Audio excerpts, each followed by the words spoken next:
Hey guys, so here we are. I finally get to give you back the report that I've been looking forward to for the last couple of months. The 2018 running of the Motul Roof of Africa.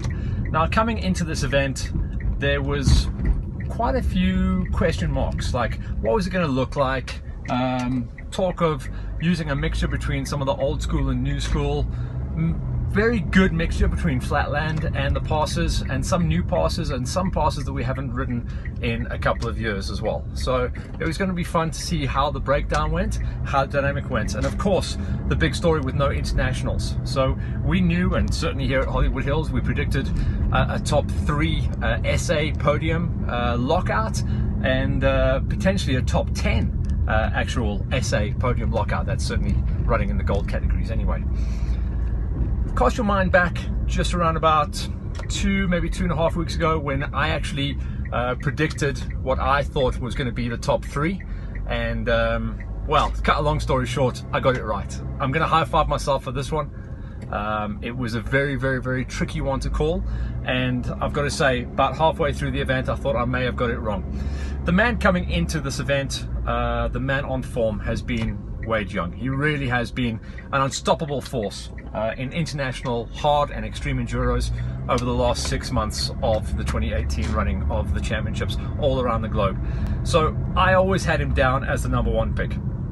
Second place finisher from the 2017 running of the event has been Double T, Travis Teasdale.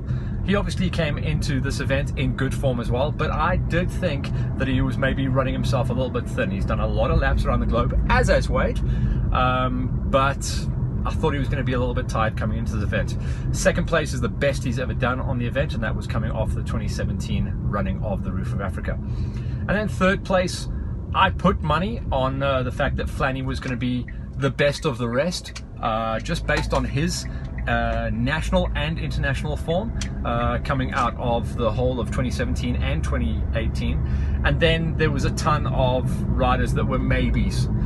Basically what happened was, coming out of the prologue and the time trials, that was day #1. So Round the Houses had a completely different format, much more of a kind of mixture between the old school and new school, and that's kind of the whole theme of the Roof of Africa Motul event for 2018. So it was less about tarmac, more about enduro cross style this time around, and it was actually Teasdale that went fastest coming out of the prologue and Round the Houses events. So he went to bed with a small lead over Wade before they went into the mountains. That was going to be over days 2 and 3. Wade was close. Scott Burvery was also in good shape, and he was running in third place, so he'll have put himself into a very good position going forward as well. And then a couple of guys got the prologue a little bit wrong. Dueno, Flanny, who was my bet obviously going forward into third place come the end of the event, they were around about like 9th, 10th, 11th place, and had me biting my fingernails. But of course, the times are always relatively close coming out of the prologue. Nothing's really decided unless you get it super wrong, like years gone by when Letty got totally wrong, and navigation was definitely a bit of a problem this year as well for a lot of the guys running inside the top 10. I will talk about the other categories, of course, the silver and the bronze guys, but let's focus in now for the gold. So the next day is where Wade really came to life. That's day 2 when we get into the mountains. And he literally dropped the hammer and attacked, but really hard as well. He put 40 minutes by the end of day #2 into his closest rival, that was Teasdale.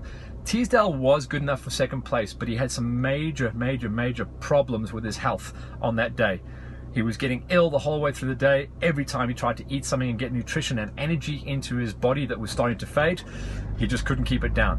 He did do a good enough job to stay in second place, but he lost 40 minutes to Wade. And at this stage of the competition, this stage of racing nationally and internationally, 40 minutes is done. It's a done deal, unless literally something goes massively wrong with Wade. And that's what I said in the build-up. Travis is going to be on for #2 unless something goes wrong with Wade. So he went to bed at the end of day #2 with 1 day remaining. Wade was very comfortable, 40-minute lead over his closest rival, that was Double T.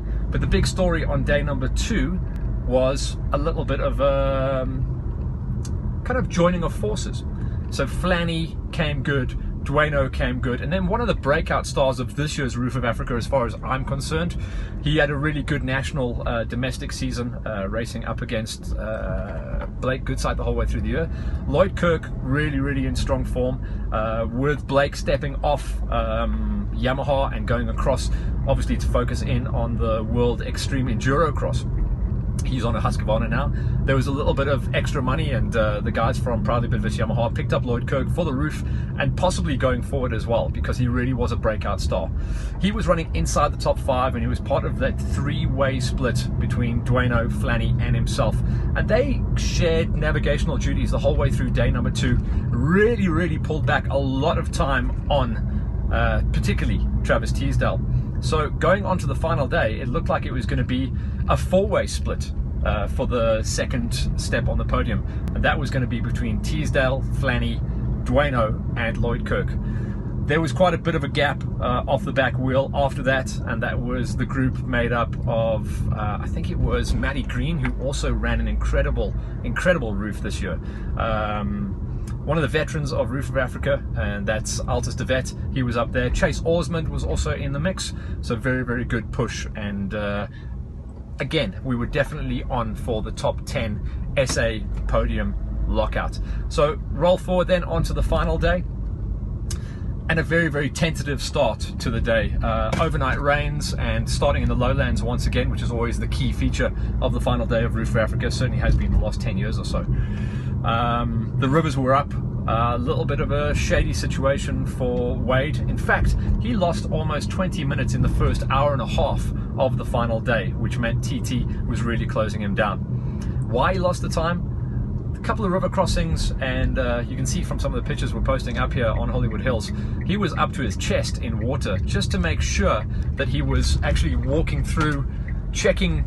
Even though it would have been cold and wet, it's better to do that than drown your bike in the early stages. We have seen Roof of Africa's decided by drowning bikes on the beginning and the first couple of Ks of the final day. So he was racing with a real racer's mature head. This is Wado, and yeah, he lost 20 minutes, but he didn't lose any more after that. So that was quite good. Whatever drugs TT took overnight, obviously a ton of electrolytes to make sure that his body was coming back to life. It did a good job, and he was able to maintain some good pace on the final day. But unfortunately, what was 40 became 20, and just remained around about 20 minutes come the end of play. So once again, it was a victory, as we predicted, for Wade Young. That's his 4th.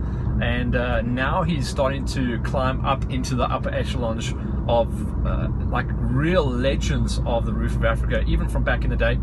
I think it's 8 or 9 wins that Alfie Cox had, and obviously that's what everyone's going to be going for. Commiserations once again for Double T, another 2nd place. Roof is definitely on his list. He wants to get the job done. He's had a very strong international season this year, and obviously his first year on the Beta. I think he's got ink on there again, so he's really become a massive name on the international scene. But number 1, 4 times a winner now for the Roof of Africa for Wade Young. He's staying with Shoko as far as we all know. Another number 2 spot for Double T. And then 3rd place. The question mark was going on to the final day, who would have enough to fight it out. Early on, Dueno was dispatched, and I think he probably knew it was coming. A lot of people knew it was coming. He's not long back from a repair job on his wrist, and you could see he was hurting a little bit at the end of day number 2 and day number 3 because of all the extreme passes. I think his wrist just cried no more, and he did a really good job to try and kind of hang in there. Eventually dropped down off the podium though, and eventually took a 5th place finish. So it left the 2 Yamaha boys, new teammates now as well on the Proudly Bidvest Yamaha squad. Flanny had Lloydie on his wheel, both on the 250 two-strokers, on the YZs. And Flanny, I think, was always going to have more of the big match temperament and be able to go for it. But even at the end of day number 2, you see some of the exhausted pictures of Flanny just really trying to recover himself. Maybe it was going to be another one of the big kids, Lloyd Kirk, that would actually tough it out. It wasn't in the end. It was a close run thing though. It was a very close run thing. But it was Yamaha that went 3 and 4, and it was Flanny that took 3rd place, his best ever roof finish and his first ever roof podium. So well done to Flanny. But I've got to say a big high five to Lloyd Kirk here as well. A breakout star from this year's Roof of Africa. That's a 4th place finish and very, very close to the podium as well. So I'm expecting to see Yamaha possibly pick him up as a full-time deal on the Proudly Bidvest Yamaha squad, but we'll obviously roll forward into Yamaha before I get the green lights, and we can say who is actually going to be riding for all of the big teams going forward into 2019. The other big stories in the gold were Matty Green, 6th place finish in his first gold roof. That's huge, you know, and this kid has got a massive future. He walked away with massive results. I mean, he's been top 10ing internationals this year. It's his first year, you know, he's only 16. He's done Sea to Sky. He top 5 there. He's done Romaniacs. He really showed some good form there as well. And obviously domestically, he's been up there challenging, not for championships, but for very, very strong race finishes. Remember, it's only his first year out of high schools. So that for me was one of the breakouts. Also just squeaking his way inside of the top 10 in his first ever gold. That's Luke Walker. Now picked up, he was on Leader Tread for a long time. He was on Bikers Warehouse. Now he's been picked up by McLaren's attorneys. So he's in good form as well. And then, of course, Altus de Vet, the veteran, once again, goes and single digits it inside of a top 10 finish. Chase Oarsman also deserves a high five for finishing in singles. I think it was a 9th place finish coming for Chase. So very, very good numbers, and once again, a confirmation that it was an SA lockout of the top 3 on the podium and an SA lockout for the top 10 in the gold. So that's where we are right now. Stay with us as we go forward into the stories from silver and bronze. We'll start with the story of the silver category. Now this was kind of old versus new, old school versus new school, young versus old. Kate Manti, who has been in great form and obviously been up there as the high school champion in Enduros, National Enduros that is, riding for the RBS Yamaha squad.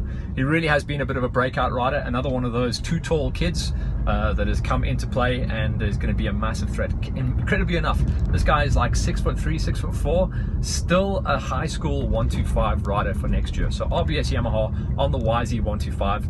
He was up against, I think it's a 250 smoker on the KTM. That's Warren Barwell, your newly crowned senior national enduro champion. So Warren's been kind of racing a lot of sprint events, staying away from the big enduro events for just to be able to kind of focus in on the championships that he really wanted. But come roof, he's often been racing in the bronze for quite a few years. He managed to make the move and decide to step up and get into the senior category. And it was between himself and Manti the whole way through days 1 and day 2. On the final day, Barwell made a big mistake, dropped off a ravine, lost just too much time to the big kid, and or the tall kid, should I say. There is a big kid already out there.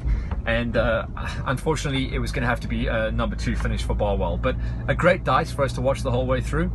Closest rival on 3rd place and making it onto the podium was Paul Krobler. I have seen Paul run some good pace in extreme enduro events. He does tend to save something for the end of the season. But fair play and good job to Kate Manti, another breakout star from this year's roof, and well done once again to a roof veteran, and that's Wazza Barwell, and really backs up his senior national title with a great number 2 finish in the senior category here at the Roof of Africa. For the bronze category, there were really 3 riders that were the class of the field as far as I'm concerned. We were watching the live timing, Vincent Labuschagne on a KTM 500 nochal, by the way. So that's huge. I've always been kind of a big fan of these guys that can go out and race the 500s. Last year it was Zach Niemann who went out, and he's a big tough guy. Vincent's a smaller dude, but obviously out there to try and prove a point what the 500s can do. He had a stranglehold over the first couple of days of the event. So his closest rival, as far as I was concerned, throughout the early running of this year's roof in the bronze category, was all 6'5" or possibly 6'7" of Matthew Berger. Now Berger's been making a bit of a name for himself. He's coming out of the junior ranks for the last couple of years and really been focusing on the low felt enduro series. He was very, very close to Vinny, and it was a nice kind of David and Goliath situation, the big thumping 500 versus the smoking, much lighter weight Husqvarna that Berger was on. And those long legs do definitely help in those passes, believe you me. Anyone with short legs will tell you, if you're a taller they'll take that over horsepower or fitness. Just long legs helps. Third place, the early part of the event anyway, over days 1 and 2, was a good pal of mine, Hannes Simon, much more famous for racing Dakar and off-roads on quads, but the last few years he's been kind of blurring the line between what he's good at. He's very good on a quad, but he's very, very good on a motorbike as well, racing off-road and enduros. He's also been getting some good results going in the senior category at the low-felt enduros. At the finish, bit of a heartbreaker this time around, and I need to really say commiserations to Vinny Labuskakny.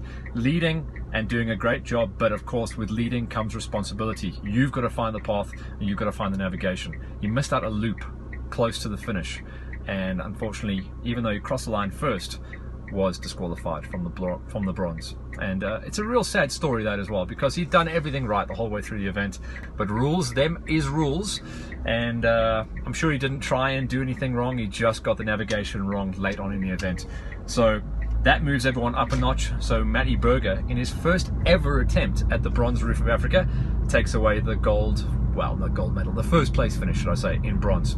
Second place goes to Hannes Simon. So that was a very cool story. We need to also mention a couple of the hard luck stories of the guys that came out of Roof in the gold finish, or the gold category, should I say.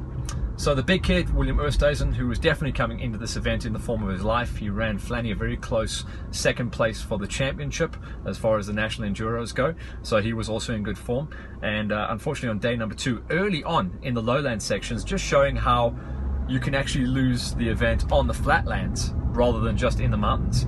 He hit a mud bog at pretty high speed as well, went OTB out the front door, creamed his head, got a concussion. That was him, unfortunately, out of the event, and he was definitely on for a top 10 at that stage as well. So that was the big kid.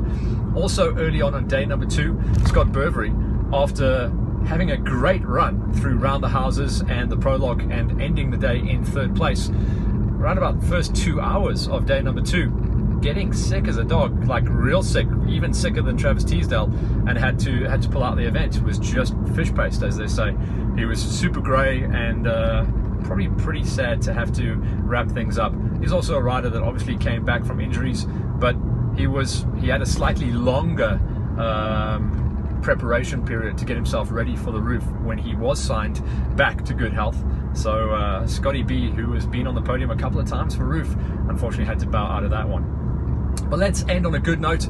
So it was 4 wins now, and he's heading for the magical number 5, which means in the last 10 years he is the winningest Roof of Africa rider. We high five Wade Young, who absolutely dominated this year's running of the Roof of Africa. Second place went to Double T, Travis Teasdale, and 3rd to Flanny. Why oh why didn't I put more money on this one? I called it. That was the 3 that I said, based on the form that they've run, not over this season, but the last 2 or 3 seasons. First to Wade, Double T, and Flanny, your podium finishers of this year's Motul Roof of Africa Gold. We're going to sign off with that one. Big thanks to all of our supporters here at Hollywood Hills, of course to Whole Shot Motorcycles, and we're hoping to see a couple more sponsors coming on board so I can bring you even more action from more events throughout the running of 2019. We'll sign off with all of the action that we brought to you for 2018, ending off with this banger from the Roof of Africa. Have a great holiday season. We will be bringing you early on in January a nice look at the first couple of events that are coming up, and of course all of the tours that we'll be covering here at Hollywood Hills. Have a great Christmas, guys. Thanks again for all of the support.